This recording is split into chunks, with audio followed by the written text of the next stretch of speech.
बाज़ दफ़ा ऐसा भी होता है कि हम जो है ना इसकी दाना रबड़ भी चेंज कर देते हैं लेकिन हमारी टाइमिंग चैन आवाज़ें नहीं छोड़ती। न्यू भी डाल देते हैं तब भी नहीं छोड़ती, और इसकी गोट सेट भी बदल देते हैं तब भी नहीं छोड़ती आवाज़। तो ये आखिरकार इसमें बाज़ दफ़ा फॉल्ट कैसे आता है मेरे दोस्तों? बाज़ दफ़ा ऐसा होता है कि जो ये हमारी दाना रबड़ है ना मेरे दोस्तों, ये दाना रबड़ क्या होता है कि या तो ये दोस्तों टूट जाती है, अगर नहीं भी टूटती ना हम ऐसे ही बदल देते हैं कुछ इस तरीके से। अब ये तो लगा दी, लेकिन मैंने ये नहीं देखा कि इसके अंदर हमारी जो दाना रबड़ है वो इसके अंदर पहले पुराने वाली अटकी हुई है या वो निकल चुकी है। अस्सलाम वालेकुम दोस्तों, मेरा नाम है मोहम्मद अरसलान और आप देख रहे हैं M Arsalan MCM YouTube channel. दोस्तों उम्मीद है आज आप खैरियत से होंगे। दोस्तों आज की वीडियो में हम सीखेंगे दोस्तों, अगर बाज़ दफ़ा ऐसा होता है कि दोस्तों हम न्यू मोटर बाइक परचेज़ करते हैं जिसकी वजह से दोस्तों कुछ अरसा चलने के बाद उसमें इंजन से एक्स्ट्रा आवाज़ें आना शुरू हो जाती हैं, तो वो क्यों आती हैं मेरे दोस्तों, उसी के बारे में आज डिस्कस करेंगे। बाज़ दफ़ा ऐसा भी होता है मेरे दोस्तों, हम समझते हैं कि कोई अंदर से कोई बैरिंग की आवाज़ तो नहीं है, और बाज़ दफ़ा ऐसा भी होता है मेरे दोस्तों कि टाइमिंग चैन की भी आवाज़ होती है लेकिन हम टाइमिंग चैन भी बदल देते हैं लेकिन हमारी आवाज़ ख़त्म नहीं होती। वो क्यों नहीं होती? बाज़ दफ़ा ऐसा भी होता है दोस्तों, टाइमिंग चैन भी बदल देते हैं, गोट सेट वगैरह भी बदल देते हैं, और दोस्तों हमारे जो जहन में होता है वो कुछ हम सब कर लेते हैं लेकिन हमारी जो मोटर बाइक है वो स्मूथ से नहीं चलती मेरे दोस्तों, उसमें एक्स्ट्रा आवाज़ें आना शुरू हो जाती हैं। तो उसी के बारे में आज डिस्कस करेंगे इंशाल्लाह। चलते हैं हमने काम की तरफ टाइम ज़ाया किए बगैर। दोस्तों सबसे पहले अब देखो ना, बाज़ दफ़ा ऐसा होता है कि दोस्तों आप न्यू बाइक परचेज़ करते हैं या आप कुछ अरसा चलाते हैं 6 माह या 1 साल, उसके बाद तो आवाज़ कुछ ना कुछ तो उसमें कमी पेशी आना शुरू होती है। तो बाज़ दफ़ा ऐसा भी होता है कि उसमें टाइमिंग चैन तो हम न्यू डलवा लेते हैं लेकिन फिर भी मेरे दोस्तों आवाज़ नहीं जाती। गोट भी सेट भी डलवा लेते हैं जब भी उस वक़्त उससे बाद भी नहीं जाती। और बाज़ दफ़ा ऐसा भी होता है दोस्तों कि हम इंजन ऑयल भी तरह तरह के चेंज करते हैं जिसकी वजह से हमें ये जहन में होता है कि शायद हो सकता है हमने इंजन ऑयल ये वाला डाला था या ये वाला डाला था जिसकी वजह से हमारी आवाज़ क्लियर नहीं होती। अक्सर डिमांड होती है अक्सर भाइयों की, तो वो कहते हैं हम तो ये वाला चलाते हैं, कोई कहता है हम काल्टेक्स इस्तेमाल करते हैं, कोई कहता है हम एटलस होंडा का इस्तेमाल करते हैं, और कोई कहता है हम जिक चलाते हैं। लेकिन इसमें ऑयल की वजह नहीं होती आवाज़ करना दोस्तों। बाज़ दफ़ा ऐसा होता है कि हमारा जो ये टेंशनर राड है ना, ये देखें, ये जैसे जैसे यहाँ पे आगे की जाने ऊपर उठाऊंगा ना मैं, तो ये इसका काम है, हमारी जो ये टेंशनल एडजस्टर है ये टाइमिंग चेन के ऊपर दबाव डालना। अब ये बात क्या होती है, बाज़ दफ़ा हम हर चीज़ बदल देते हैं लेकिन बदलने की वजह भी ये होती है दोस्तों, हमने तो ये चाहिए होता है ना हमारी आवाज़ क्लियर हो, हमारा यानी कि जो डाउट हो वो क्लियर हो, हमारी बाइक बिल्कुल ठीक से चले। लेकिन बाज़ दफ़ा ऐसा होता है कि जो ये हमारे टेंशनल राड है ना, जो हमारा टाइमिंग चैन को पुश करता है यानी कि टेंशनल एडजस्ट को ऊपर की जानिब भी धकेलता है प्रेशर की मदद से, जो इसके नीचे गैलरी में ऑयल होता है और ये स्प्रिंग लगा हुआ होता है, इसकी वजह से ऊपर उठना होता है इसे। तो बाज़ दफ़ा ऐसा भी होता है कि हम जो है ना इसकी दाना रबड़ भी चेंज कर देते हैं लेकिन हमारी टाइमिंग चैन आवाज़ें नहीं छोड़ती। न्यू भी डाल देते हैं तब भी नहीं छोड़ती, और इसकी गोट सेट भी बदल देते हैं तब भी नहीं छोड़ती आवाज़। तो ये आखिरकार इसमें बाज़ दफ़ा फॉल्ट कैसे आता है मेरे दोस्तों? बाज़ दफ़ा ऐसा होता है कि जो ये हमारी दाना रबड़ है ना मेरे दोस्तों, ये दाना रबड़ क्या होता है कि या तो ये दोस्तों टूट जाती है, अगर नहीं भी टूटती ना हम ऐसे ही बदल देते हैं कुछ इस तरीके से। अब ये तो लगा दी, लेकिन मैंने ये नहीं देखा कि इसके अंदर हमारी जो दाना रबड़ है वो इसके अंदर पहले पुराने वाली अटकी हुई है या वो निकल चुकी है। अगर इसके अंदर अटक गई मेरे दोस्तों, ये हमारा काम टेंशनर काम नहीं करेगा। वो क्यों नहीं करेगा मेरे दोस्तों? जैसे ही ये नीचे की जानिब जो एक बॉल लगी होती है ना, गोली नुमा गोली छोटी सी होती है, इसके नीचे जो गैलरी होती है, जो एरिया होता है ना, उसके नीचे की जानिब दोस्तों ऑयल जमा होना होता है जिसकी वजह से हमारा ये ऑटोमेटिकली जो है ना ऊपर की जानिब आ जाता है, तो दबाव हमारा बढ़ जाता है, यानी कि थोड़ा सा ऊपर की जानिब नीचे से टाइट होना शुरू हो जाता है और ऊपर की जानिब यानी कि टाइमिंग चैन को एडजस्ट करना शुरू कर देता है। जिस तरीके से हम अपनी जो है ना ग्राइड सेट को चैन को जो टाइट करते हैं ना उसकी तरह, तो ये दोस्तों ऑटोमेटिकली होता है, वो हमें करना पड़ता है। लेकिन इसमें भी इंशाल्लाह ऐसा होता है, मैं एक एक चीज़ को अपने दोस्तों को समझाऊंगा। ये मसला आता है तो आता क्यों है? ये हमारा जब टूट जाता है ना ये टेंशनर के अंदर यानी कि ये दाना रबड़ चला जाता है, तो ये हम ना देखने की वजह से, हमारी लापरवाही की वजह से दोस्तों हमारा इतना नुकसान होता है, कस्टमर का भी नुकसान होता है और हमें भी परेशानी पड़ती है। कस्टमर भी कहता है भाई ये आवाज़ नहीं गई, आपने ये चीज़ डाली वो चीज़ डाली लेकिन आवाज़ नहीं गई, उसमें आपका भी नुकसान है और आपकी दुकानदारी का भी नुकसान है और आपके कस्टमर का भी नुकसान है। तो दोस्तों दोनों साइड से ही काम जो है ना रह जाता है। तो दोस्तों उसमें कस्टमर का तो ये कहना होता है ना, जहां हमारे 1000 रुपया खर्चा हो भाई आप 200-300 वध यानी कि एक्स्ट्रा ले लें लेकिन हमारा काम होना चाहिए। तो हम ये चीज़ को मिस्टेक ना करें। जो दाना रबड़ है ना बाज़ दफ़ा ये टूट जाती है, अंदर की जानिब आ जाती है ना दोस्तों, तो यहाँ पे नीचे की जानिब जो ऑयल निकलना होता है ना इस बॉल के ज़रिए, ये ऑयल नीचे की जानिब नहीं आता, ये मैं आपको बता रहा हूँ। तो आपने ये टाइमिंग चेन एडजस्टर तमाम चीज़ें बदलने के बाद आपने इस चीज़ को भी ज़रूर फॉलो करना है। टाइमिंग चेन तो आप बाद में बदलेना, पहले आप इसको फॉलो करें अगर हमारा ये सही है। बाज़ दफ़ा ऐसा भी होता है टाइमिंग चेन, ये हमारी दाना रबड़ यानी कि ये नहीं टूटी होती, हम देख लेते हैं बिल्कुल ओके है, लेकिन बाज़ दफ़ा ऐसा होता है कि मेरे दोस्तों हम इसको बॉल को देखते हैं, हमारी बॉल ओके है, लेकिन हम बॉल तो हमारी अपनी जगह पे ओके है ये वाले, लेकिन कहने का मकसद है कि दोस्तों इस बॉल को भी तो ठीक होना ज़रूरी होता है। बाज़ दफ़ा ऐसा होता है कि दोस्तों इसके अंदर बॉल ही नहीं होती है, हम ये तो देख लेते हैं कि दोस्तों इसके अंदर दाना रबड़ है या नहीं है। इसके अंदर जब बॉल भी नहीं होगी तो वो नीचे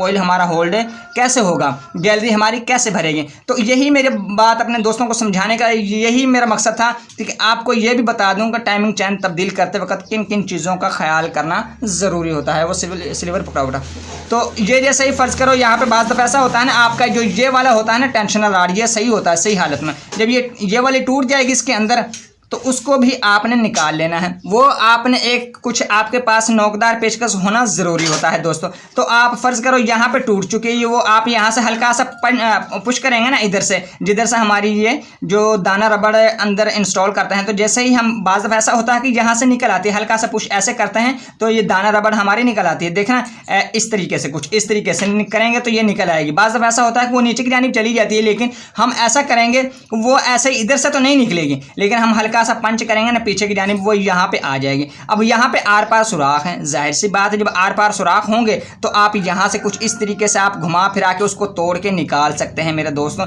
और बाज़ दफ़ा ऐसा भी होता है कि हम जैसे ही वो, बाज़ दफ़ा ऐसा भी होता है कि नरम होती है आसानी से निकल जाए, बाज़ दफ़ा ऐसा भी होता है मेरे दोस्तों काफ़ी ज़्यादा हार्ड होती है, चलने के बाद दोस्तों वो काफ़ी हार्ड हो चुकी होती है, जिसकी वजह से वो जल्दी से नहीं निकलती। लेकिन आपने हल्का फुल्का सा हिलाते जाना है और उसको हल्का हल्का सा तोड़ते जाना है, और जैसे ही वो टूटता जाए तो टुकड़ा उसको बाहर, यानी कि जो टुकड़े हैं वो बाहर निकलते आएंगे और वो आपके जो है ना कम होना शुरू हो जाएगी और वो आहिस्ता आहिस्ता बाहर आ जाएगी। और बाज़ दफ़ा ऐसा होता है कि इस सुराख से भी नीचे चली जाती है हमारी जो ये दाना रबड़ होती है ना टूट के ये वाली, तो ये पीछे की जानिब चली जाती है। अब हम ये सोचते हैं कि इसको हम कैसे निकालें, ना तो इस साइड से निकल सकती है ये और ना ही इस साइड से निकल सकती है। फिर हमने क्या काम करना होता है कि हमने उल्टा टेंशनर राड को पकड़ के ज़ोर ज़ोर से हमने कुछ इस तरीके से हमने चोट लगानी होती है, हल्की फुल्की, वो दाना रबड़ है ना जो है ना अंदर से हिलना शुरू हो जाती है। वो जैसे ही आगे की जानिब आएगी हल्की सी, तो यहाँ से दोस्तों आपने ऊपर की जानिब करेंगे, जैसे ही सुराख के सामने होगी तो आप उसको आसानी के साथ तोड़ के भी निकाल सकते हैं, और बाज़ दफ़ा आहिस्ता आहिस्ता ऊपर की जानिब इस तरीके से लेकर और उसके बाद कोई वायर की मदद से दोस्तों आप उसे निकाल सकते हैं। इस तरीके से भी निकल जाती है। और बाज़ दफ़ा ऐसा होता है कि दोस्तों अब हमारी टेंशनर राड के अंदर प्रॉब्लम क्या आती है कि दोस्तों बाज़ दफ़ा ऐसा होता है मेरे दोस्तों हमारी ये गोली भी सही है, हम ये भी चेक कर लेते हैं। अब इसको हम चेक कैसे करेंगे, हम जैसे बोतल पीते हैं ना मेरे दोस्तों, पीछे की जानिब हवा आनी चाहिए और आगे की जानिब सिमत में हवा नहीं आनी चाहिए, यानी कि आगे की जानिब गुजरनी नहीं चाहिए मेरे दोस्तों। इसका आपने खास ख्याल रखना है। अगर दोनों सिमत में हवा इसकी गुजरेगी तो ये हमारा टेंशनर राड ख़राब है। चाहे आप 1000 वाली टाइमिंग चेन डलवा लें, चाहे 2000 वाली टाइमिंग चेन डलवा लें, जैसी मर्जी अच्छी क्वालिटी की यानी कि जो है ना टाइमिंग चेन डालेंगे ना तो आपकी जो बाइक है ना वो आवाज़ नहीं छोड़ेगी। इस चीज़ का आपने ख़ास ख्याल रखना होता है मेरे दोस्तों। उसके बाद इस समय एक और भी मसला आता है दोस्तों, फ़र्ज़ करो ये आपकी गोली भी ठीक है, आपके इसके अंदर दाना भी अटका नहीं हुआ है और इसके अंदर बिल्कुल प्रॉपरली बिल्कुल सफाई है, किसी किस्म का डाउट आपको नज़र नहीं आ रहा। बाज़ दफ़ा ऐसा भी होता है जहाँ पे ये हमारी गोली चलती है ना, ये एरिया तो होता है हमारा नीचे गैलरी के अंदर, जहाँ पे हम नीचे से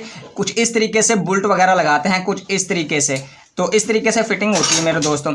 और बाज़ दफ़ा ऐसा होता है जो ये हमारा नीचे का एरिया होता है ना, ये तो चलो साफ़ हो गया। कहने का मकसद है यहाँ पे बाज़ दफ़ा जो हमारा इंजन ऑयल लेट होने की वजह से कार्बन जम जाता है, लेट ऑयल तब्दील करने की वजह से उसका ब्लैक यहाँ से यानी कि जो कार्बन की शक्ल में आ जाता है और यहाँ पे धीरे धीरे जमने लग जाता है और वो फिर वर्किंग नहीं करता। जिसकी जगह पे जहाँ पे भी ये गैलरी चलती है ना, मसलन जहाँ पे ये फिटिंग होना होता है, ये वर्क नहीं करता। ये क्यों नहीं करता? इसके ऊपर एक्स्ट्रा यानी कि पार्ट्स यानी कि एक्स्ट्रा इसके अंदर जंग आलूदा लगा हुआ होता है। ये वर्क ना होने की वजह से, ऑयल चेंज ना करने की वजह से हमें यहाँ पे परेशानी बनती है कि यहाँ पे ये फिर हमको रेगमार की सूरत में तब्दील करना होता है, यानी कि रेगमार की सूरत में इसको हमने रगड़ना होता है। अगर आपके पास सान है तो उसकी मदद से सफाई कर लें, आपका मसला हल हो जाएगा। आपको पता होना चाहिए, ये नहीं कि अब हमने हर चीज़ बिल्कुल ओके होगी हमारी बाइक में, इसको भी हमने न्यू डाल दिया। बाज़ ऐसा होता है हम न्यू परचेज़ करते हैं ना, हल्का फुल्का सा कहीं पर जंग लगा हुआ होता है मेरे दोस्तों, उस जंग को भी आपने हल्के से रेगमार की मदद से साफ करना ज़रूरी होता है। अब साफ तो हम कर लेंगे, फिर हमने उसकी गैलरी के अंदर जैसे हम इसको लगाएंगे ना, टाइमिंग चैन जो प्लेट है ना, उसको अगर आपने टाइमिंग चैन तब्दील करने के लिए खोला है तो फिर आप ऐसा करें, मैग्नेट प्लेट को बाद में लगाएं टाइमिंग चैन, और आप अपनी टाइमिंग वगैरह को दुरुस्त कर लें, उसके बाद प्लेट लगाएं। पहले आपने इसको चेक कर लेना है लगा के आया कि बाज़ दफ़ा ऐसा भी होता है मेरे दोस्तों, आपकी हर चीज़ ठीक है, आपने ये भी नया डाल लिया है, और उसके बाद आप कैसे फिटिंग, कैसे आपको पता लगेगा इसके अंदर और कोई फॉल्ट हम कैसे ट्रेस कर सकते हैं मेरे दोस्तों। बाज़ दफ़ा ऐसा होता है कि जो ये चीज़ होती है ना, बाज़ दफ़ा ऐसा भी होता है मेरे दोस्तों कि अब हम न्यू परचेज़ करते हैं ना, हमने टाइमिंग चैन भी न्यू डाल दी, हर चीज़ डाल दी और हमने ये भी डाल दिया, हम समझेंगे हमारा मसला 100% हल हो गया है। लेकिन नहीं, रुकिए मेरे दोस्तों, आपने एक चीज़ को और ख्याल रखना है मेरे दोस्तों। इसमें अगर आप छोटी सी लापरवाही करेंगे ना, प्लेट को आपने बाद में लगाना है मेरे दोस्तों। आपने पहले ये देख लेना, बाज़ दफ़ा हमारा इसका जो बुल्ट होता है ना कुछ इस तरीके से, ये तो टेंशनर राड का है ना, जो यहाँ पर बुल्ट होता है ये वाला, ये हमारा स्लिप होता है, जिसकी वजह से हमारी ये पतरी आगे पीछे की जानिब हो जाती है, जिसकी वजह से ये एक जगह पे टिक के नहीं चलती दोस्तों, ये आगे पीछे उभरी हुई रहती है। यानी कि एक जगह में स्पेस, यानी कि जितनी अपनी इसमें चलना होता है जिस हदूद में, उस हदूद में नहीं चलती, ये आगे पीछे होती रहती है कुछ इस तरीके से पीछे की जानिब से। तो उसकी सूरत में आपको क्या नुकसान होगा, देखें ना दोस्तों, जैसे ही मैं इसके साथ अटैच करूँगा, जैसे ही यहाँ से ये पीछे से ढीला है, जाहिर सी बात है जब इसका नेट स्लिप होगा ना तो ये कुछ इस तरीके से आ जाएगी और टेंशन राड हमारा इधर निकल जाएगा। जाहिर सी बात है जब हमारा टेंशन राड साइड से निकल जाएगा और ये हमारी टेंशन राड के ऊपर आ जाएगी, यहाँ से ये उस सूरत में आएगी जब हमारा ये बोल्ट दोस्तों ढीला होगा, ढीला नहीं भी होगा, स्लिप भी होगा ना, तो ये हमारी पतरी ऊपर की जानिब आ जाएगी मेरे दोस्तों, जिसकी वजह से हमारी टाइमिंग चैन का तो इशू वहीं के वहीं रहेगा दोस्तों। इस समय तो कोई परेशानी बात ही नहीं है, क्योंकि आप निकी निकी छोटी छोटी चीज़ों को ट्रेस करेंगे ना इस तरीके से जैसे मैं आपको बता रहा हूँ। मेरा ख्याल नहीं कि आप नाकाम होंगे, इंशाल्लाह आप ज़रूर कामयाब होंगे। आपने चीज़ डाली है न्यू, लेकिन उसका ये भी तो देखें ना कि आखिरकार इसकी फिटिंग भी एडजस्ट अवेलेबल ठीक हुई है या नहीं हुई दोस्तों। आपने इस चीज़ को खास ख्याल रखना होता है। एक एक चीज़ को मैं आपको पॉइंट बता रहा हूँ, ये आपको ज़िंदगी में बड़े काम आएंगे इंशाल्लाह ये टिप्स। इस तरीके से आपने काम करना है, आप हर चीज़ को ख्याल से करेंगे ना इंशाल्लाह हर चीज़ का सोल्यूशन निकल आएगा। इसमें बाज़ दफ़ा ऐसा भी होता है कि कुछ चीज़ें हम बार बार तब्दील कर देते हैं, उन्हीं को हो सकता है हमारा ये टाइमिंग चैन सही ना हो और कंपनी का डाल के देखता है, लेकिन हम तो ये मुद्दे की तरफ आते ही नहीं है ना जहाँ पे हमारा फॉल्ट होता है। अगर हम इस तरीके से फॉल्ट को ढूंढेंगे जिस तरीके से मैंने आपको बताया, तो इंशाल्लाह आप हर एक फॉल्ट को अच्छे से ट्रेस कर लेंगे मेरे दोस्तों। आप उसी पार्ट्स को ये पता लगा लेंगे कि आया कि मेरा पार्ट्स ख़राब है या हमारा पार्ट्स में ख़राबी है, या हमारा जो है ना वहीं पे फिटिंग वाली जो हमारी फिटिंग वाली जगह होती है वो ख़राब है, या हमारा कोई बोल्ट वगैरह लूज़ है। तो ये छोटी छोटी सी चीज़ें होती हैं, लेकिन ये काम की बहुत होती हैं। आप इनको एक एक चीज़ को ध्यान से समझें, इंशाल्लाह एक एक चीज़ की सहूलत भी मिलेगी और आप एक एक चीज़ में माहिर भी हो जाएंगे और आप फॉल्ट को अच्छे से ट्रेस कर पाएंगे।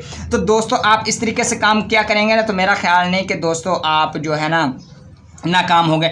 अब देखो ना, जो मैंने आपको बताया कि जो यहाँ से आगे पीछे हो जाती है, बाज़ दफ़ा ये अटक जाता है हमारा, और बाज़ दफ़ा दाना रबड़ की वजह से हमारा यहाँ पे ऑयल नीचे नहीं आता, दाना रबड़ यहाँ पे अटक जाती है, वो तो मैंने आपको बता दिया निकालने का। तो यहाँ पे अटक गई तो जाहिर सी बात है नीचे गैलरी में तो ऑयल जाएगा नहीं, तो जब ऑयल में गैलरी में नहीं जाएगा तो मेरे दोस्तों ये हार्ड कैसे करेगा टाइमिंग चैन को, क्यों कैसे दबाएगा, मुझे आप बताएं ना, ये कैसे दबाएगा। जाहिर सी बात है जब नीचे गैलरी में ऑयल आएगा तो इसका प्रेशर बढ़ेगा ना, इसका प्रेशर बढ़ने की वजह से आप इसको जो है ना दबा पाएंगे कुछ इस तरीके से, और जो हमारी टाइमिंग चैन एडजस्टर के जरिए टाइमिंग गोट होती है वो टाइमिंग चैन को नीचे दबा लेती है, जिसकी वजह से झोल हमारी ख़त्म हो जाती है। तो इस तरीके से आप इंशाल्लाह एक एक चीज़ को ट्रेस करेंगे, फॉलो करेंगे तो आप हर एक मसले को ट्रेस कर लेंगे। और बाज़ दफ़ा दोस्तों ढीला होने का ये भी नुकसान होता है, जहाँ पे ये हमारी गोट वगैरह चल रही होती है ना दोस्तों, यहाँ पे हमारा सिलेंडर बला के, जाहिर सी बात है जो ये वाली हमारी जो गोट है ना, ये हमारे सिलेंडर बला के अंदर फिटिंग होती है, तो ढीला होने की वजह से हमारे काफ़ी ज़्यादा नुकसान होते हैं मेरे दोस्तों। क्यों?